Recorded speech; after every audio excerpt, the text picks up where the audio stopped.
ہے۔ اسی قسم کا ایک واقعہ ایک صحابی کے ساتھ پیش آیا، حرمت شراب سے پہلے انہوں نے بھی شراب پی رکھی تھی۔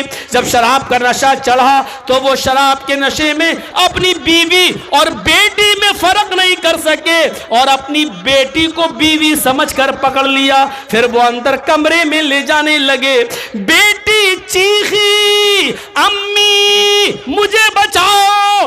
ماں نے بیٹی کی چیختی ہوئی آواز سنی، دوڑتی ہوئی آئی، کیا دیکھتی ہے کہ میرا ہسبینڈ، میرا شوہر میری بیٹی کو کھینچ کر کمرے میں لے جا رہا ہے۔ وہ غصے میں آتی ہے، اپنی بیٹی کا ہاتھ اپنے شوہر کے ہاتھ سے چھڑاتی ہے، شوہر کو دھکا دیتی ہے، کمرے میں بند کر دیتی ہے اور اپنی بیٹی کو اپنے شوہر کے ناجائز حملے سے بچاتی ہے۔ کافی دیر کے بعد جب نشہ اترا تو صحابی نے اپنی بیوی کو خوب مارا۔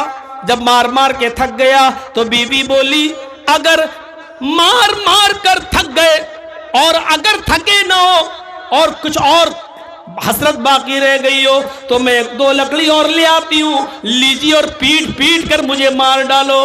کہنے لگا، شوہر، میری بیوی، تم جانتی ہو کہ میں تم سے کتنا پیار کرتا ہوں، لیکن اس کے باوجود تم نے مجھے کمرے میں بند کر دیا۔ بیوی روتی ہوئی کہتی ہے، پیار کی نوٹنکی آج مت کرو، تم نے آج شراب پی رکھی تھی۔ شوہر کہتا، بیوی، شراب تو میں روزانہ پیتا ہوں۔ کہا، ہاں جانتی ہوں، لیکن ایک لمٹ میں، ایک دائرے میں پیتے تھے، لیکن آج تم نے کچھ زیادہ پی رکھی تھی۔ ارے کبھی کم کبھی زیادہ، یہ تو ہو ہی جاتا ہے، آج زیادہ پی لی تو کیا؟ بیوی کہتی، نہیں، آج کچھ زیادہ ہی پی لی، اتنی پی لی کہ بیوی اور بیٹی میں فرق نہیں کر سکے۔ میرے شوہر، اپنی بیٹی کے معصوم چہرے کی طرف دیکھو، اس کی چیخ، اس کی پکار اگر میرے کانوں تک نہ جاتی تو آپ اس کی عزت سے کھیل چکے ہوتے، آپ اس کی عزت سے کھلواڑ کر چکے ہوتے، اپنے ہاتھوں سے اپنی بیٹی کی عزت لوٹ چکے ہوتے۔ کیا کہہ رہی ہو میری بیوی؟ ہاں، نظر آسمان پر گئی، اے اللہ، یہ دن سننے سے پہلے تو نے مجھے اٹھا کیوں نہ لیا؟ یہ جملہ سننے سے پہلے یہ زمین کیوں نہیں پھٹ گئی؟ میں زمین کے اندر کیوں نہیں سما گیا؟ اے اللہ، اب کون سا چہرہ لے کر میں اپنی بیٹی کے سامنے جاؤں؟ کون سی شکل لے کر میں اپنی بیٹی کے سامنے آؤں؟ اے اللہ، کاش یہ زمین پھٹ جاتی، میں زمین کے اندر چلا جاتا، لیکن آج میں وہ قسم کھاتا ہوں اور آج میں اقرار کرتا ہوں، اے اللہ تو گواہ رہنا، اے اللہ تو گواہ رہنا، اے اللہ تو گواہ رہنا، اے میری بیوی، میری گواہی پر تو بھی گواہ رہنا۔ اے اللہ، آج کے بعد قسم کھاتا ہوں میں تیرے عزت و جلال کی، تیری کبریائی کی، آج کے بعد میں شراب کو ہاتھ نہیں لگاؤں گا، کبھی زندگی میں شراب نہیں پیوں گا۔ جب حرام نہیں ہوئی تو ایک نقصان دیکھا، بیٹی کا ہاتھ پکڑا، عقل ختم ہو گئی، بیٹی کو بیوی سمجھ لیا۔ ایک مرتبہ ایسا ہوا اور شراب ابھی حرام نہیں ہوئی، لیکن پھر بھی اس صحابی نے ہمیشہ زندگی بھر شراب کو چھوڑنے کی قسم کھا لی اور اللہ کی قسم کھا کے کہا کہ میں آج کے بعد شراب کو ہاتھ نہیں لگاؤں گا۔ نوجوانوں، جب شراب حرام نہیں ہوئی تو لوگ قسم کھا لیا کرتے تھے کہ اب شراب کو ہاتھ نہیں لگاؤں گا۔ آج تم کیسے پی لیتے ہو؟ تمہارے ضمیر کیسے گوارا کر لیتے ہیں؟ تمہارا دل کیسے تسلیم کر لیتا ہے؟ تمہارا دل اس کو کیسے قبول کر لیتا ہے؟ تمہاری زبان شراب کے قطرے کو کیسے اس کا ذائقہ چکھ لیتی ہے؟ تمہیں ناموس رسالت کا ذرا بھی خیال نہیں آتا؟ شراب پیتے وقت تمہیں انما الخمر والمیسر والی آیت یاد نہیں آتی ہے؟ شراب پیتے وقت تمہیں صحابی کا واقعہ یاد نہیں آتا ہے؟ شراب پیتے وقت تمہیں حرمت شراب کی آیتیں تمہارے ذہن سے کیسے نکل جاتی ہیں؟ نبی اکرم کا فرمان، آپ کی عزت و آبرو کا لحاظ کیسے تمہارے دل و دماغ سے نکل جاتا ہے؟ سمجھ میں نہیں آتا۔ اپنے آپ کو مسلمان کہنے والے نوجوانوں، کیسے شراب کا کٹورا، پیالہ، بوتل تمہارے ہاتھوں میں آ جاتی ہے اور تم اس کو پی جاتے ہو، جبکہ یہ شیطان کی غلاظت ہے، اپنی اور دوسروں کی گندگی سے بڑھ کر گندگی ہے، اس کی سے زیادہ گندی ہے اور ناپاک ہے، اور پھر تم اس کو پی لیتے ہو۔ کیسے تمہارے ہونٹ اس کو اپنے ہونٹوں سے چپکا لیتے ہیں اور اس کا ذائقہ چکھ لیتے ہیں، تمہاری عزت و آبرو کیسے اس بات کو گوارا کر لیتے ہیں۔ پوری تقریر شراب،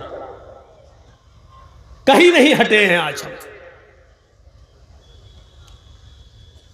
شرابی کو چڑھا دو پھر دیکھو۔ ایک بار ناچ گانا ہو رہا تھا، بخاری کے اندر یہ واقعہ موجود ہے۔ حضرت حمزہ شراب کے نشے میں بیٹھے اور گانے والی کا گانا سن رہے ہیں۔ حرام نہیں ہوئی تھی نا؟ ہاں، کیسے ناچ رہی ہے، گا رہی ہے۔ کمر مٹکانے والے اس وقت بھی تھے، آج بھی ہیں۔ اب وہ حضرت حمزہ کے پاس آ گئی، کیونکہ بڑے بہادر تھے نا، آ کر کہتی ہے، حضرت علی کی اونٹنی وہیں گھوم رہی تھی، بڑی خوبصورت اونٹنی تھی حضرت علی کی۔ اب وہ چاہتی تھی کہ اس اونٹنی کی کلیجی ہمیں مل جائے، تو حضرت حمزہ کو اکسا دیتی ہے، الا یا حمزہ لشرف النوا، اے حمزہ تو موٹی اونٹنیوں کے لیے پیدا ہوا ہے، تیرے لیے اس اونٹنی کا پیٹ پھاڑ کر اس کی کلیجی نکال کر مجھے دینے میں کیا لگتا ہے تجھے؟ شراب کے نشے میں دھت تھے، عقل جا چکی تھی۔ ہاں اچھا، بڑی خوش ہے، چلو اس کو اونٹنی کی کلیجی چاہیے، دے دیتا ہوں۔ بڑھے، کھنجر لیا، حضرت علی کی اونٹنی کو مارا، کلیجہ نکالا، لے کے آئے، لے جا۔ ادھر حضرت علی کو پتا چلا میری اونٹنی کا پیٹ پھاڑ دیا، مر گئی۔ کہا یہ کیا کیا آپ نے میری اونٹنی کے ساتھ؟ شراب کے نشے میں تھے، الٹا سیدھا بولنے لگے۔ حضرت علی بھاگتے ہوئے اللہ کے نبی کے پاس آئے، اے اللہ کے رسول، حضرت حمزہ نے تو میری اونٹنی کا پیٹ پھاڑ دیا، دیکھو شراب کے نشے میں کیا کیا بول رہے ہیں۔ اللہ کے رسول ان کے ساتھ گئے، چلو جیسی چلے، فرمایا چچا یہ کیا کیا، اتنی پیلی، فرق نہیں کر پائی یہ اونٹنی کس کی ہے؟ ایک ناچنے اور گانے والی کو آپ نے حضرت علی کا اونٹ پھاڑ کر، اونٹنی پھاڑ کر اس کا کلیجہ دے دیا۔ حضرت حمزہ کا دماغ کام نہیں کر رہا تھا شراب کے نشے میں، کہتے ہیں سب میرے باپ کے غلام ہو، بھاگو یہاں سے۔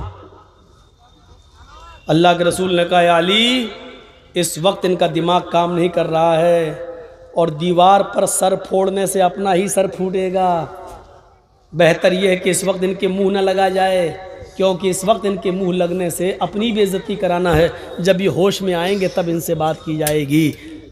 اس پورے واقعے سے کیا پتا چلا؟ شرابی تعریف پسند ہو جاتا ہے، اس کو چڑھا دو تو کسی کو قتل بھی کر سکتا ہے، کسی کا مال بھی چرا سکتا ہے، ڈاکہ بھی ڈال سکتا ہے۔ اور دوسری چیز یہ پتہ چلی کہ شراب کے نشے میں انسان بڑے سے بڑے انسان کی قدر و قیمت کو بھول جاتا ہے، جیسے کہ حضرت حمزہ نے اللہ کے رسول صلی اللہ علیہ وسلم کو کہہ دیا، جاؤ تم سب میرے باپ کے غلام ہو۔ بڑے سے بڑی ہستی بھی اس کی نظر میں کچھ نہیں ہوتی۔